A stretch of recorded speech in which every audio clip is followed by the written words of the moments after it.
Amado Padre Celestial, Dios y Creador de los cielos, Señor, te damos gracias por este día, Señor. Gracias, Señor, porque has permitido, Señor, que podamos despertarnos para pasar tiempo en tu presencia, Señor. Señor, te pido, Señor, que seas tú dándonos sabiduría y entendimiento para poder comprender tu palabra de la lectura del día de hoy, Señor. Ayúdanos, Señor, a poder ver a Cristo en todo, Señor, en toda esta lectura, Señor. Ayúdanos a comprenderla, Señor, y si tienes que exhortarnos en algo que estamos haciendo mal, en algo que estamos fallando, Señor, hazlo. También te pido, Señor, por cada uno de los hermanos que aún no se han conectado, Señor, para que seas tú, Señor, despertándolos y permitiendo que se puedan conectar, Señor. También te pido, Señor, por las personas que están viendo esta reunión, para que también asimismo les ayudes dándoles sabiduría y entendimiento en su tiempo devocional, Señor. También te pido, Señor, que a lo largo de este día seas tú, Señor, ayudándonos y cuidando, Señor. Cada una de estas cosas las oro en el nombre de tu Hijo Jesús. Amén. Quiero empezar con una historia que esta sí la estamos viviendo actualmente.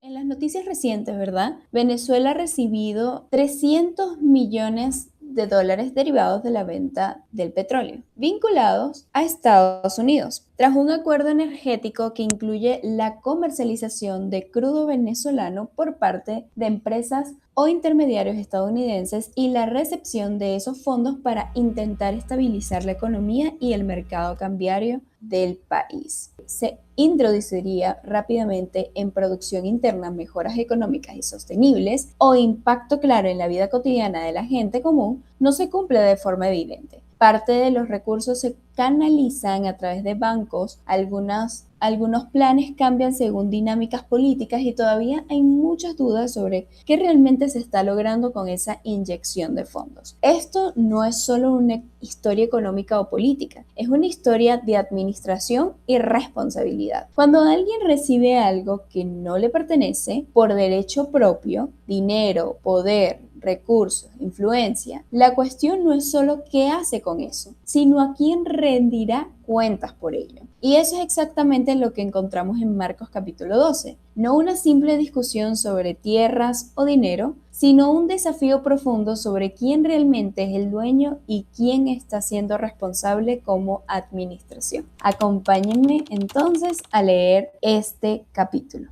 Bien, entonces acabamos de leer Marcos capítulo 12. Bueno, estas son palabras del lado izquierdo, están las que encontramos en Reina Valera 1960 y del otro lado encontramos su significado. Aquí vemos la primera parábola de los labradores malvados. Y la ubicación específica de donde se estaba dando este acontecimiento era que Jesús estaba en Jerusalén, estaba en la última semana antes de la Pascua. Jesús enseña dentro del templo bajo la mirada directa de sacerdotes, escribas y ancianos en el centro religioso, político y económico de Israel. Ok, en la primera parte, cuando vemos la parábola de la viña, la encontramos del 1 al 12, los primeros versículos. Dice que la parábola tomada de Isaías capítulo 5, la viña representa a Israel, los labradores son los líderes religiosos, los siervos vienen a ser los profetas rechazados, el Hijo viene a ser Jesús. No es una historia simbólica vaga, es una acusación directa. Los líderes entienden que Jesús habla de ellos. Segundo, tributo al César. Intento político de atraparlo. Roma y religión chocan. ¿Cuál de las dos tiene más prioridad? Jesús no evade la pregunta, redefine autoridad, pertenencia y lealtad. Dios y el César no compiten, no ocupan el mismo plano. Entonces, muy sabiamente, Jesús responde esa pregunta que era como una conchita de mango para él. Segundo, los saduceos y la resurrección. Los saduceos niegan la resurrección. Jesús corrige su teología usando la Torá, la única autoridad que aceptaba. Expone ignorancia bíblica y mala comprensión del poder de Dios. Ahora, segundo, el mayor mandamiento. Jesús resume la ley en amor de Dios y al prójimo. No elimina la ley, la ordena y la centra. El reino no es ritual, es relación obediente. Ahora, el Mesías, hijo de David. Jesús cuestiona la visión reducida del Mesías. David llama Señor a su propio descendiente. El Mesías no es solo heredero humano, tiene autoridad divina. Y cuarto, advertencia a los escribas. Denuncia el liderazgo religioso que usa la fe para poder, prestigio y beneficio personal. Religión visible, justicia ausente. La ofrenda de la viuda. ¿Cuál es este contraste final? Jesús observa el sistema desde dentro del templo. Entonces vamos a reflexionar juntas, a profundizar un poquito más en el texto y nos vemos dentro de un momento. Bueno, chiquis, mientras tanto voy a dar yo mi reflexión, ¿ok? En este capítulo Jesús expone el corazón de los fariseos, saduceos y escribas. Por su falta de comprensión en las escrituras, sus interpretaciones no eran correctas, ellos sabían específicamente que Jesús estaba hablando de ellos, de no ser buenos administradores de lo que Dios les había dado, sobre el pago de impuestos, la resurrección, sobre el mandamiento más importante, y advierte a los líderes religiosos de su condenación. El verdadero sacrificio va mucho más allá de unas monedas, trata sobre la disposición del corazón, Dios no quiere de nosotros una parte sí y otra no.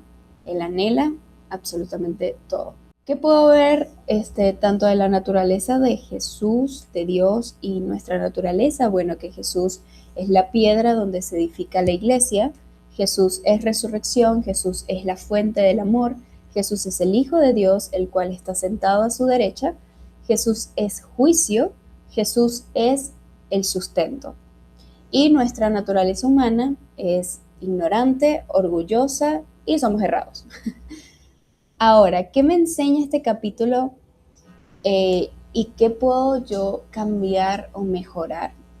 Este capítulo me enseña la importancia de dejarse utilizar por Dios, dejar de ser autosuficientes para ser dependientes de Dios y que Él sea la piedra angular de la iglesia y de los propósitos que ha dispuesto en cada uno de nuestros corazones. Es importante que seamos constantes con el pago de nuestros impuestos y darle al Señor lo que le pertenece a Él. ¿Ok? No debemos evadir impuestos, no evadamos impuestos, seamos responsables. Tercero, si alguien no cree que existe una resurrección después de la muerte, no está en nuestro deber cambiarle su perspectiva, pero sí el orar para que el Señor toque su corazón. Hay muchas posiciones sobre el más allá y nosotros no vamos a cambiar perspectivas, pero sí podemos orar por esos corazones para que el Señor traiga revelación a sus vidas. Cuarto, amar a Dios con todo nuestro corazón, alma, mente y fuerzas me lleva a la reflexión de una vida derramada en su presencia, es decir, postrado ante Él. Porque si tengo los ojos puestos en Él, estaré llena de su amor y solo así amaré a otros como a mí misma. Estar en Dios nos hace más humanos, nos refleja y nos lleva directamente al diseño en que Él nos creó. Bueno, entonces, en la cuestión del tributo, aquí yo me doy cuenta que Jesús establece que se debe cumplir con las obligaciones civiles, pero la prioridad y la adoración pertenecen exclusivamente a Dios. La pregunta sobre la resurrección. O sea, aquí yo veo que Jesús corrige a los seduceos. La verdad que estos siempre yo creo que para los fariseos Dios es una piedra en el zapato de ellos porque siempre están tratando de ver partes negativas de él. Dice que Jesús corrige a los saduceos, confirmando la vida después de la muerte y enseñando que Dios es Dios de vivos, no de muertos.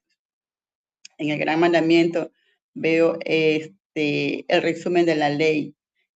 Bueno, ese es el versículo que me pega a mí y que realmente debemos de activarlo día a día en fe y en confianza en el Señor y en nosotros mismos, que es amar a Dios con todo nuestro corazón, con nuestra alma, nuestra mente y fuerza, y amar a nuestro prójimo como a nosotros mismos.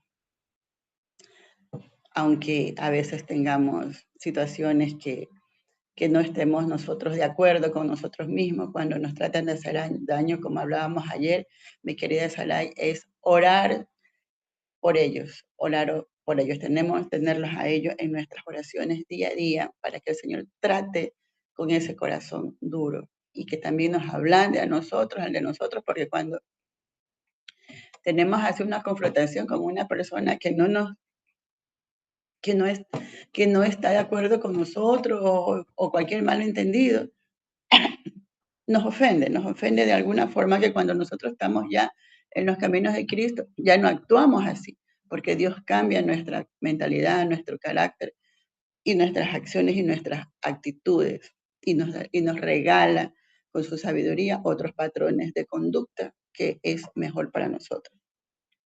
Y en las ofrendas en la ofrenda de la vida nos enseña que Dios valora la intención y el sacrificio, más la cantidad, destacando la fe genuina frente a la ostentación. En esta parte yo pues me doy cuenta, la ofrenda de la viuda, que ella con su humildad de corazón y con lo poco que tenía, ella ofrece todo lo que tenía a nuestro Padre Celestial, Señor, y no tiene esa jactancia como otros, doy esto, doy más, y agrado más al Señor.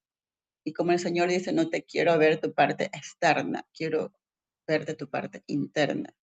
¿Qué puedes darme desde tu corazón? Él recibe todo esto desde adentro de nosotros. Y bueno, realmente sí. El Señor aquí también critica la hipocresía de las religiones y también la búsqueda del prestigio en todo esto, en la parte del ser humano cuando realmente no cambia. Porque aquí también, o sea, yo también estaba viendo que aquí, tú me avisas si estoy equivocada, o sea, aquí en el capítulo 12, es como que el Señor nos explica cómo los líderes, los líderes asumieron, los líderes judíos, religiosos, asumieron una autoridad y el control sobre los sistemas religiosos y civiles que Dios les encomendó. Y más que nada, ellos no hicieron la obra del Señor, sino que hicieron todo lo contrario. Y, por ejemplo, en esta parte también que me colabora bastante es en los labradores malvados, como ellos, wow, como desde ahí existía todo esto que ahora se ve, pues, ¿no? Cómo matan, cómo desperdician así a la gente, no tienen corazón como nuestros labradores, matan a todos, a los otros labradores que van a recoger el fruto de las tierras que había alquilado esta persona. Y por último le envía, este es un mensaje para nosotros, y lo entiendo, ¿no? Pero de igual manera, desde ahí ya se veía la maldad del hombre, y envía hasta su propio hijo, y también pensando que él era, como es el único heredero, pues igual lo cogen y lo desechan, matándolo y todo, y largándole su cuerpo y todo. Pues bueno, esta es una enseñanza que nos da, donde me gusta también este versículo que dice, y aún esta escritura habéis leído, la piedra de desecharon los edificadores ha venido a ser cabeza del ángulo, que es Dios. El Señor ha hecho esto y es cosa maravillosa a nuestros ojos. Y esa es mi reflexión, mi querida Saray, en este día. Y también me gusta mucho esta parte donde tratamos, yo a lo menos yo trato de ser obediente con esta parte, ¿no? Amar a Dios cada día, con todo mi corazón, con toda mi fuerza, con todo mi entendimiento y con toda mi alma. Y amar a mi prójimo como a mí mismo. Amén. Bueno, vemos aquí en la parte de los labradores malvados que prácticamente Dios envió muchos profetas en el Antiguo Testamento. Muchos profetas, sin embargo, a cada uno de esos profetas el pueblo de Israel lo mató. Y ahora que Él envía a su Hijo Jesús, que es el Mesías, hace nuevamente lo mismo. Y ahora vemos cómo en la actualidad ellos están esperando a un falso Mesías y lo van a recibir porque ellos piensan que es Mesías. Sin embargo, Jesús vino con un propósito que es salvarnos, que es darnos paz. Pero esta persona prácticamente no les va a llevar a eso, los va a engañar. ¿Por qué? Porque ellos siguen esperando a el Mesías que hace 2000 años ya vino acá para salvarnos, para rescatarnos. Tal vez no físicamente así de, por ejemplo, de los gastos que tengamos, o en ese caso, en ese tiempo de los romanos, pero espiritualmente nos vino a salvar, porque espiritualmente nosotros estábamos muy alejados del Señor. Nuestras almas estaban alejadas de Él. Nosotros también estábamos muy alejados de Él. Y sin embargo, Dios vio eso. Y muy aparte de que también nos salva espiritualmente, físicamente también. O sea, vemos cómo cuando una persona acepta al Señor, su semblante cambia, su manera de hablar también cambia. O sea, cambia no solamente internamente, sino afuera también cambia. Aparte de eso, en Corintios, segunda de Corintios, segunda de Crónicas, ya me confundo.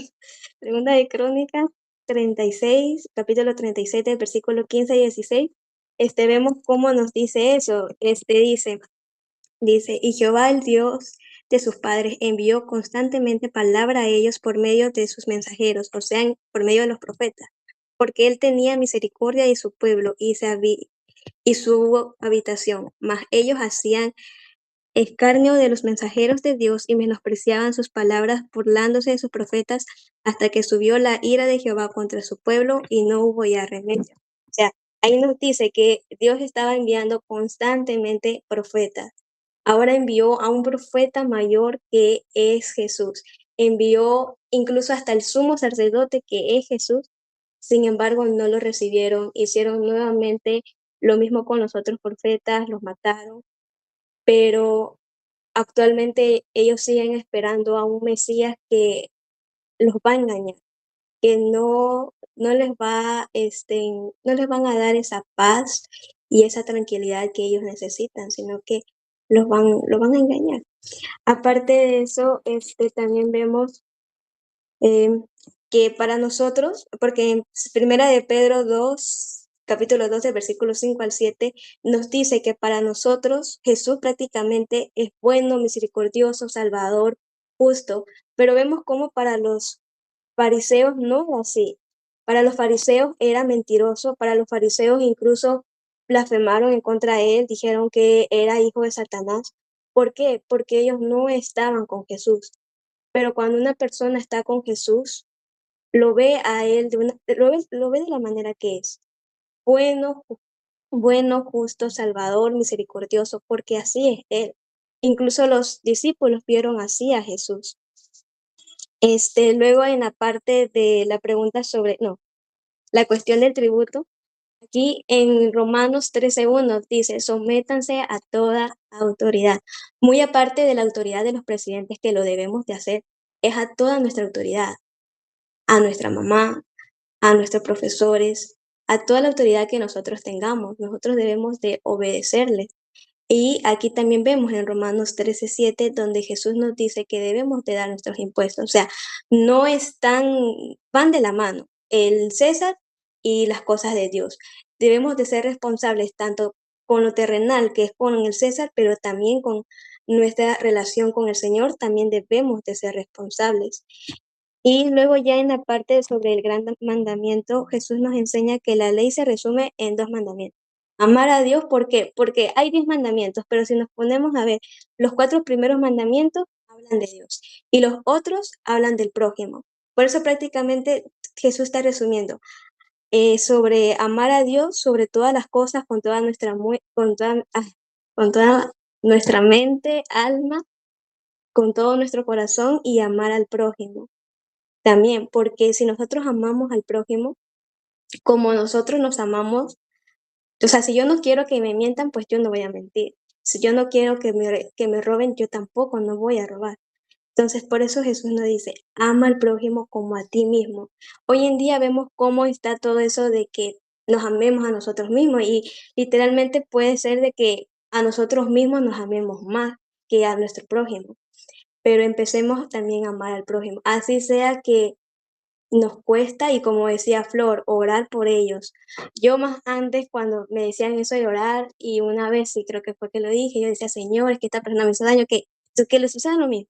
Pero no, debemos de orar para que le vaya bien, para que pueda conocer del Señor también, si es una persona que no conoce del Señor, para que pueda crecer tanto espiritualmente como también físicamente. Eso es lo que Jesús quiere. Y también bueno, Jesús nos enseña en este capítulo que Dios quiere todo de nosotros.